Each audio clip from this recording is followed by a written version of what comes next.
Hai teman-teman, selamat datang di channel artikel YouTube. Channel pertama cerita Kenshin. Kali ini admin upload lagi ya. Terima kasih. Kisah pemuda kaya, anak bos besar, pemilik 73 perusahaan, yang menjadi cleaning service. Episode 493. Pak Ronald yang sehabis mengantar Kenshin kini sudah di rumahnya, bersama Isabella dan istrinya. Mereka saling bicara penuh bahagia, membicarakan tentang hal yang baru saja terjadi, tentang seorang yang datang ke rumahnya, yang sudah menjadi penolong keluarganya. Pak Ronald itu berkata, "Oh ya Ma, kita besok harus mengadakan syukuran, dengan memberi ke anak-anak yatim, serta orang-orang yang tak punya, karena kita sudah ditolong oleh pemuda yang kita tak mengenal sebelumnya." Istrinya pun menjawabnya, "Iya Pak, baik Mama setuju. Besok kita akan membagikan pada mereka yang membutuhkan." Sedang Isabella sendiri masih saja penasaran dengan Kenshin. Dibuka laptop papanya, dilihat histori pembelian saham itu. Isabella pun membaca tentang nama perusahaan besar yang pemiliknya bernama Pak Bill Gates, seseorang yang disebut sebagai founder, pendiri dan pemilik utama, dan di bawahnya lagi ada tulisan The Next Leader Kenshin Himura, Kenshin the Young Master. Isabella pun membaca, Kenshin adalah anak pertama dari Pak Bill Gates. Isabella deg-degan hatinya. Cowok itu disebut tuan muda.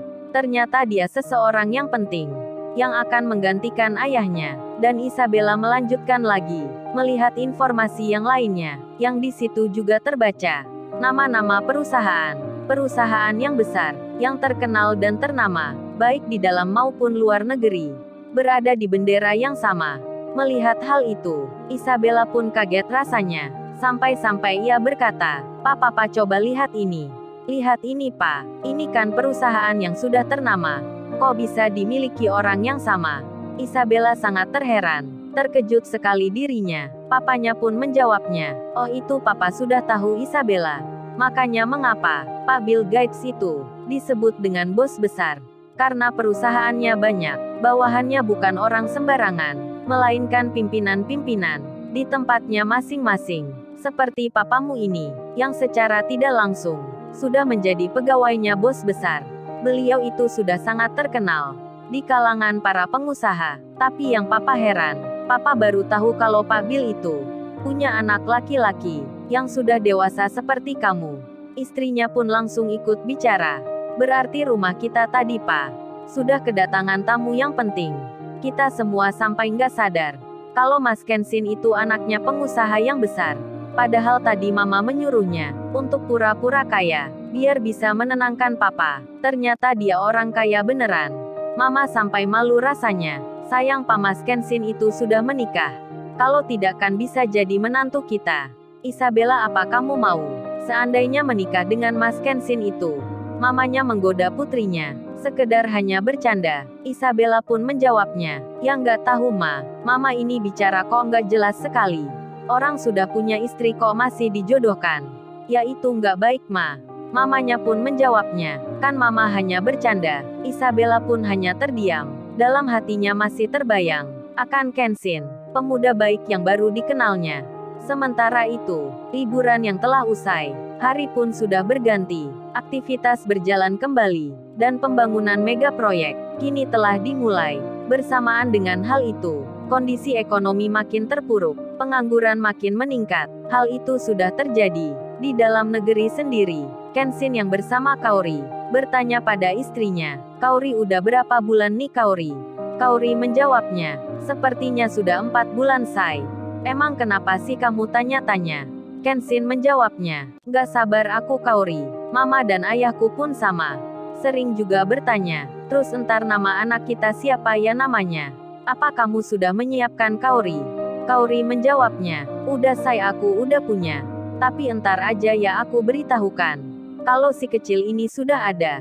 Kenshin menjawabnya dengan mengiyakan, sambil memberikan pelukan pada istri tercintanya. Kemudian seorang perempuan yang kemarin kerja di tempatnya Mary, seorang wanita yang bernama Gita Novi Astianta, teman sekolahnya Kenshin. Gita itu sangat penasaran dengan Kenshin. yang kemarin dilihatnya sendiri.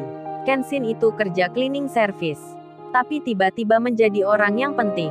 Dijemput banyak pengawal, naik mobil Mercy. Gita yang sebelumnya diberi kartu nama Kenshin. Kenshin yang berpesan, "Oh ya Gita, kalau kamu nanti ada perlunya, khususnya soal pekerjaan, datang saja ke perusahaan ini. Dan kamu bilang temanku." Dan kini di pagi ini, Gita yang lagi cari kerja, karena di tempatnya Mary bermasalah. Meskipun sudah berubah, tapi Gita mencari kerja lain saja. Apalagi kondisi ekonomi keluarganya yang tidak baik-baik, dan Gita mencoba untuk memberanikan diri mendatangi perusahaan.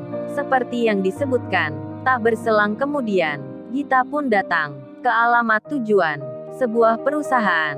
Gita pun langsung bicara pada security yang di dalam. "Oh ya maaf Pak sebelumnya. Nama saya Gita. Tujuan saya ke sini, mau menaruh lamaran kerja. Dan ini pun mendapat pesan dari teman saya, yang bernama Kenshin. Katanya di sini tinggal bilang namanya. Maaf Pak apa benar ada lowongan kerja di sini?" Security-nya pun menjawabnya, "Oh maafkan saya Mbak sebelumnya. Kalau nama Kenshin saya belum mengenalnya. Tapi coba saja saya tanyakan dulu pada pegawai kantor yang di dalam. Barangkali ada yang tahu." Mendengar jawaban itu, Gita pun merasa tak enak. Khawatir sekali dirinya, kalau nama Kenshin tak dikenal di sini. Kemudian, sebagian karyawan wanita pun keluar bersama security menemui Gita. Salah satunya lalu bilang, "Oh ya Mbak kenalkan nama saya Devi. Saya kerja bagian admin kantor. Dan kata Pak security barusan, Mbaknya mau menaruh lamaran kerja. Tapi maaf Mbak sebelumnya, perusahaan ini masih belum membutuhkan pegawai baru." Devi bicara dengan tersenyum. Kemudian ia melanjutkan bertanya, "Oh ya kalau boleh tahu, Mbaknya memangnya mendapat informasi dari mana ya?" Gita pun langsung menjawabnya, "Oh ini Mbak saya dapat dari teman saya. Namanya Kenshin. Saya diminta tinggal bilang nama itu. Katanya akan ada yang mengenalnya. Dan semua orang yang di sekitarnya, mereka merasa tak tahu nama Kenshin itu siapa." Hingga Devi pun berkata, "Oh maaf Mbak saya pun belum pernah mendengarnya. Dan baru tahu ini. Di sini pun sepertinya tak ada seorang pegawai ataupun karyawan yang bernama Kenshin.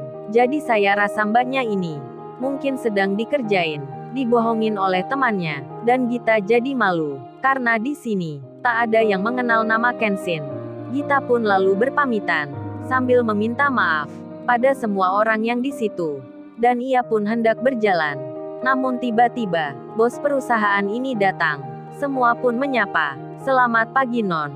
Selamat tiba di sini." Dan pimpinan itu melihat Gita, seorang wanita yang membawa tas kerja yang belum pernah dilihatnya. Langsung saja bos itu bertanya, "Oh Mbaknya ini siapa ya? Pegawai di sini bukan?" Security yang menjawabnya, "Oh ini Non Mbak ini bernama Gita.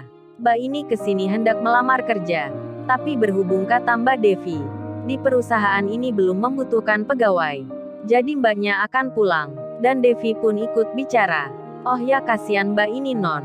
Dia ditipu temannya, dikerjain. Masa temannya bilang begini, menyuruh menyebut nama Kenshin untuk menaruh lamaran kerja di sini. Apa itu nggak kurang kerjaan? Kita aja nggak mengenalnya. Kenshin itu siapa?" Ketika mendengar nama Kenshin disebut, Sirena Larazati, pimpinan perusahaan ini, langsung kaget dirinya. Sirena langsung bertanya pada Gita yang ada di depannya, "Mbaknya ini siapanya Kenshin? Dan tahu perusahaan ini dari mana?" Sirena sangat antusias sekali bertanya pada Gita, dan Gita pun menjawabnya, "Oh ini Mbak saya teman sekolahnya. Dan kemarin diberi kartu nama ini." Dan Rena pun mengambilnya. Tak sengaja dilihat bagian belakangnya. Ada tulisan yang terbaca, "Oh ya Gita, kalau kamu entar jadi ke perusahaan ini, nanti temui Mbak Rena. Bilang saja pesan dari Kenshin." Si Rena membaca itu. Deg-degan sekali hatinya. Seperti membaca surat cinta. Dan Rena pun langsung berkata, "Ayo Mbak masuk ke dalam. Mbaknya diterima kerja di sini." Mendengar hal itu, security dan pegawai kantor di situ, termasuk Gita sendiri, menjadi kaget semua. Lalu, bagaimana kisah selanjutnya? Subscribe channel ini untuk episode berikutnya. Terima kasih. Jangan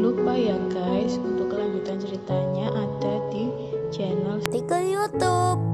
Jangan lupa subscribe ya guys, dan tekan notifikasinya